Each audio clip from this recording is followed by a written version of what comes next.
Hey everyone, and welcome back to another Future Banner review, where we take a look at all the new 6 stars released in CN onto the next True Limited character.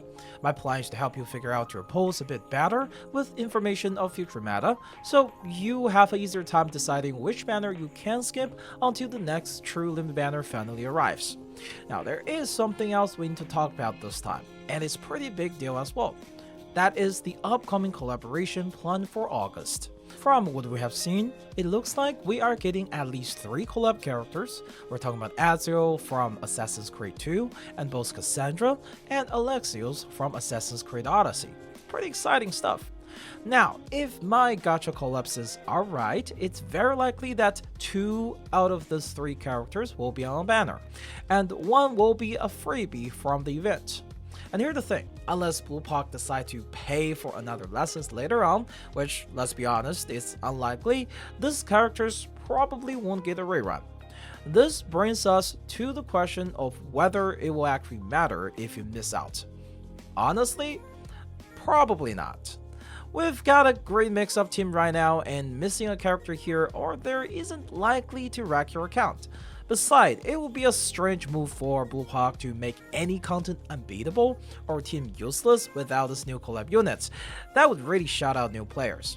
That said, these collab characters are going to be special, limited time only collectibles, so keep that in mind when you are making your choices. Just don't tell Bluepock I said that, okay?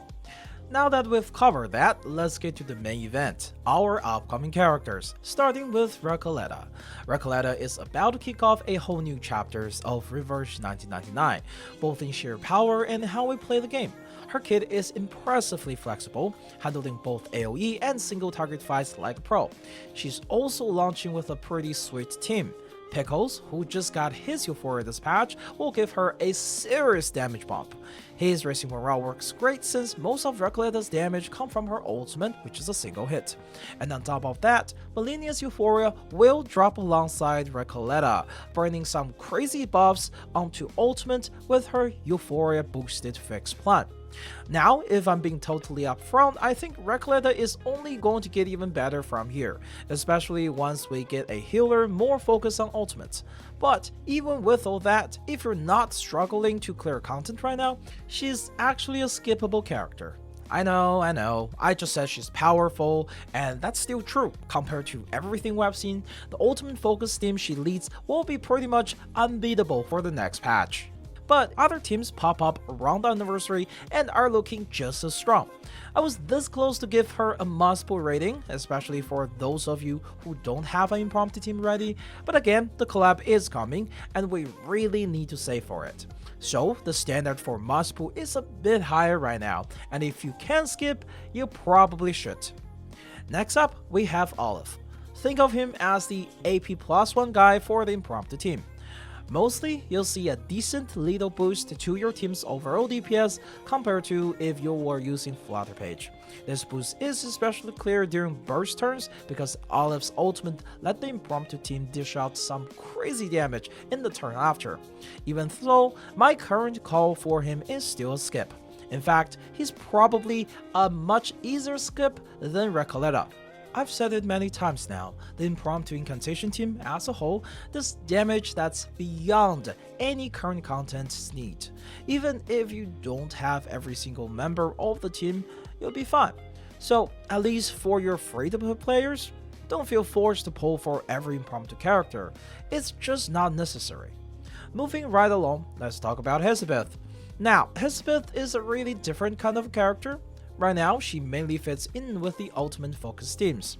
Once she's set up, 2 things happens. 1, she can use 3 ultimate for the cost of a single action every single turn, and do some good single target genesis damage. This creates a lot of cool, unique team plays.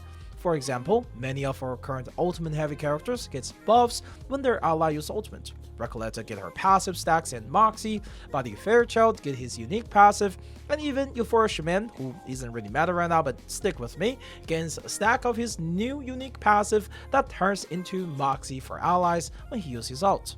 The special synergies doesn't stop there. You see, for the ultimate specific myth, there is a fact that makes debuff last longer when an ultimate is used, and since Hissabeth can spam 3 ultimate every turn, she opens up a new way to play Poison Team. Imagine stacking an endless amount of poison on an enemy, then set them all off multiple times with Tuesday's ultimate. Pretty wild, huh?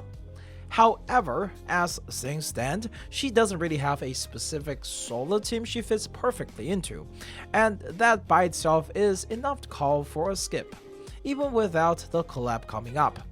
Following her, we have Kiperina, and let me tell you, she's going to be one of the few characters, even with that collab on the way, that I am calling a must pull, and not just for the impromptu team. Over time, with all the new character and euphoria, the impromptu team has gotten a bit more flexible, but the one part that's never been flexible is the sustain. This team is super AP hungry, so your support need to be as passive as possible. On top of that, they ideally have Eureka to help make inspiration. And guess what? That's Kiperina. She can automatically spend up to 4 Eureka per turn while giving a hefty 7,000 health shield that can stack up to over 10,000. Not only that, she also always removes 1 control debuff from the team at the start of the turn. This lets us completely forget about some of those really annoying mechanics in the Reverie in the Rain. Also, just like I said, she is not just for the impromptu team. First, you can still get that shield if you just use her shield skill normally. Plus, the only thing needed to passively give that 7,000 shield every turn is for the team to crit 8 times, since every 2 crits makes 1 Eureka for her, and every 2 Eureka give her a free use of her shield card. This means she can fit into pretty much any follow-up team, with the only real drawback being that she can't give a tons of buffs or debuffs, unlike character like Fatutu. All in all, she's an absolutely amazing utility sustain. Finally, let's check out Nautika, the next true limb unit who I consider a must pull. Luckily, she doesn't have the same problem Liang Yue had. Sure, her portrait makes her stronger, but not having them won't mess up her rotation or gameplay. In fact, while I did pull for her portrait in CN, I haven't even unlocked them yet, and she's absolutely crushing content without them. Her team mostly uses older characters who now have their euphorias, which make her a pretty cheap investment for most long-term players. But she's still great even for newer players, especially since her best healer right now is Medicine Puck, who you can get for free. On top of all that, she's also a decently flexible character, working as both an HP burn DPS and also a follow-up DPS. This led her team up pretty nicely with Leatherpage and Fatutu if you have them. Nautika's kit has a lot of use X percentage of HP as attack and deal 100% reality damage. This actually is a crazily good mechanic. In this game, the damage formula uses attack minus defense as the base of all damage. With Nautika easily going over 30,000 health in a fight, this basically gives her a built-in armor penetration that let her ignore most of an enemy's defense. And beside the damage, just the huge amount of HP she has is nuts, and make it really hard to die with her in most of the content. Adding her built-in revive passive and clearing stuff with her is just super easy. And that wraps up for my final thought on every 6-star coming our way onto Nautika, not including the upcoming collaborations. So, what are our plans? Are you going to save everything for the collab, or are some of those characters catching your eyes? Share who you plan to pull in the comment down below, I'd love to hear them. And as always, this has been Steambound X, thanks for watching, and I'll see you in the next video.